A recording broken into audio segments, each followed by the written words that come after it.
Shalom, selamat pagi Bapak Ibu, Saudara-saudari yang dikasihi Tuhan. Saat ini saya mengajak kita semua untuk mengikuti renungan harian yang dikeluarkan oleh Sinode Gereja Kristen Oikumene di Indonesia, GKO, dengan berpedoman pada pola pembacaan Alkitab 4M, menerima, merenungkan, melakukan, dan membagikan firman Tuhan dari Filemon 1 ayat 8-9 dengan tema memperlakukan orang lain sebagai sesama. Mari kita berdoa. Kami bersyukur kepadamu ya Tuhan, yang sudah memelihara hidup kami di sepanjang malam dan kembali menganugerahkan hari baru bagi kami. Mengawali hari ini, kami mau mendengarkan firman Tuhan yang kami percaya akan menjadi pedoman dalam hidup kami di sepanjang hari ini. Maka tuntunlah kami dengan kuasa Roh Kudus, agar kami dapat mengerti dan memahami apa kehendak Tuhan bagi kami. Berfirmanlah kepada kami ya Tuhan, kami sedia mendengarkan sabda-Mu. Amin. Filemon 1 ayat 8-9. Demikian bunyinya. Karena itu, sekalipun di dalam Kristus aku mempunyai kebebasan penuh untuk memerintahkan kepadamu apa yang harus engkau lakukan, tetapi mengingat kasih-Mu itu, lebih baik aku memintanya daripadamu. Aku, Paulus, yang sudah menjadi tua, lagi pula sekarang dipenjarakan karena Kristus Yesus. Melalui ayat firman Tuhan tersebut, kita dapat menggali beberapa pertanyaan. Pertama, di dalam nama siapakah Paulus memiliki otoritas untuk memerintahkan sesuatu kepada Filemon? Menurut ayat 8, dikatakan di dalam Kristus. Lalu, apa yang menyebabkan Paulus harus bersikap rendah hati untuk meminta sesuatu kepada Filemon? Karena perbuatan kasihnya.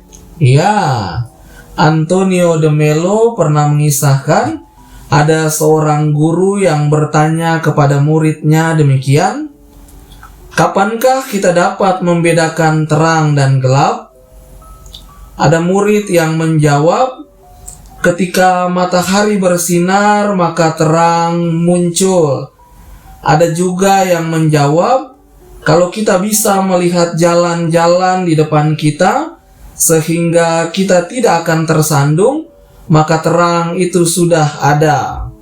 Lalu sang guru menjawab, "Jawaban yang tepat adalah ketika kamu melihat orang di sekelilingmu sebagai saudara, maka di sanalah terang itu nyata." Saudara yang dikasihi Tuhan, pada dasarnya setiap orang ingin diperlakukan dengan baik oleh sesamanya. Tuhan Yesus dalam Injil Matius 7 ayat 12 menekankan pentingnya kita memperlakukan orang lain seperti kita ingin diperlakukan oleh sesama kita. Hidup akan terasa indah dan nyaman jika dalam memperlakukan orang lain yang menjadi dasar pijakannya ialah bagaimana kita sendiri ingin diperlakukan oleh mereka yang bersentuhan dengan kehidupan kita dimanapun kita berada. Dasar dari tindakan itu ialah kasih. Jika tidak ada kasih, tidak mungkin seseorang berbuat demikian pada sesamanya. Menjadi orang Kristen berarti menjadi saudara bagi orang percaya dan semua orang lainnya. Pada kesempatan ini kita belajar bagaimana mengasihi dari surat Paulus kepada Filemon. Tokoh cerita dalam surat ini ialah Paulus, Filemon, dan Onesimus.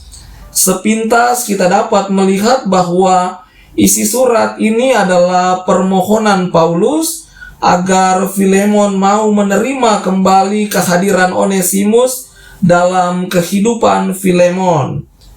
Jika kita perhatikan lebih dalam lagi, maka isi surat ini memuat filsafat kasih antar sesama manusia.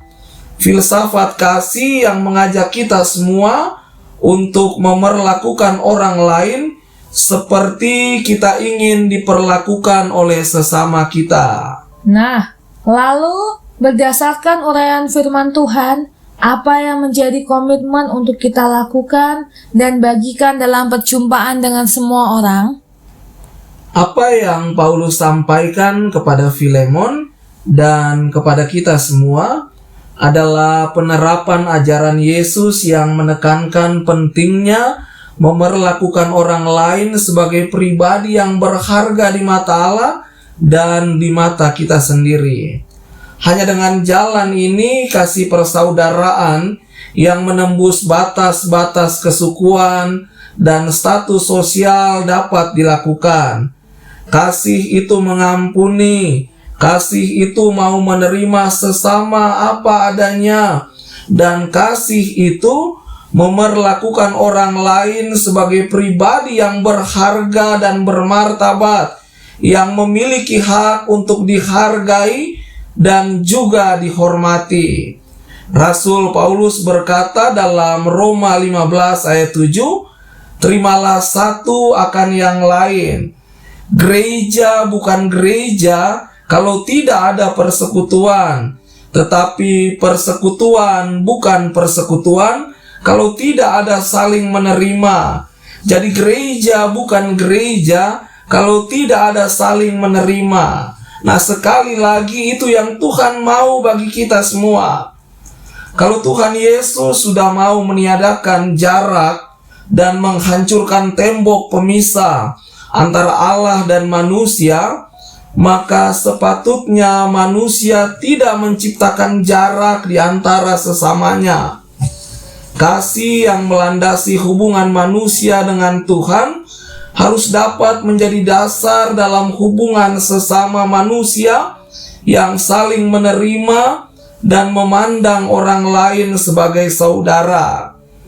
Mother Teresa pernah berkata demikian, "Ya Tuhan, jangan biarkan orang yang berjumpa dengan saya di hari ini pergi dan berlalu tanpa menikmati kasih Allah lewat perjumpaan dengan saya."